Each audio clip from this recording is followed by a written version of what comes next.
ওকে, দেখেন এখন এই যে এই বাটন যেটা দেখতেছেন, এই যে এটা হচ্ছে কনডেন্স স্টিচের বাটন।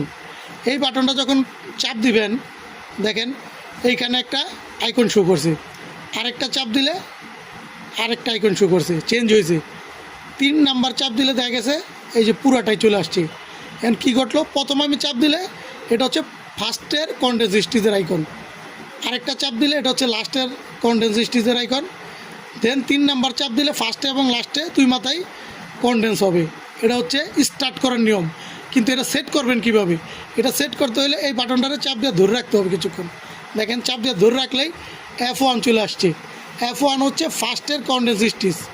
F1 আসলে আপনি এন্টার বাটন চাপ দিবেন।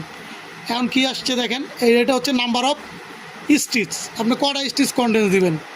আমরা এখানে দেখেন কটা পর্যন্ত দেওয়া যায়, ম্যাক্সিমাম হচ্ছে 12টা পর্যন্ত, আমরা 12টাই দিব। এটা হচ্ছে আপনার ব্যাকওয়ার্ড আর ফরওয়ার্ড, আপনার কনডেন্স যে হবে ব্যাকে হবে না ফ্রন্টে হবে, এটা আপনি চাইলে ব্যাকেও রাখতে পারেন, ফ্রন্টেও রাখতে পারেন। আমরা এটা ফ্রন্টেই রাখবো। এরপর এটা হচ্ছে স্টিচ পিচ, কনডেন্স স্টিচের পিচ কতটুকু দিবেন। আপনি দেখা গেছে মেইন স্টিচ দিচ্ছেন 3 মিলিমিটার বা 3.2, এটা আপনি আপনার মতো করে ঘন করতে পারবেন। এখন 0.5 আছে, আমরা এটাই রাখবো। ফার্স্টের স্টিচটা আমরা সেট করলাম কি 12টা স্টিচ ফ্রন্টে এবং স্টিচ পিচ দিছি 0.5। ওকে, বেরোয় গেলাম। এখন হচ্ছে ব্যাকেটটা, এই যে প্লাস চাপ দিলেই B1 আসবে। B1 আসলে এন্টার করতে হবে।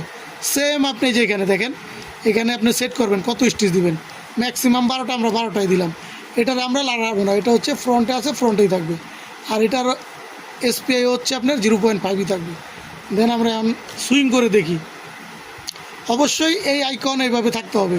এটা যদি আপনি এইভাবে রাখেন তাহলে আপনি কনডেন্স সেট করছেন বাট অন হয় নাই। অন করতে হইলে এটা 2 মাথায় অন করে দিতে হবে। এই 2 মাথায় এখন অন আছে। এখন আমরা সুইং দেই, দেখেন সুইং দিলে কি ঘটে। এই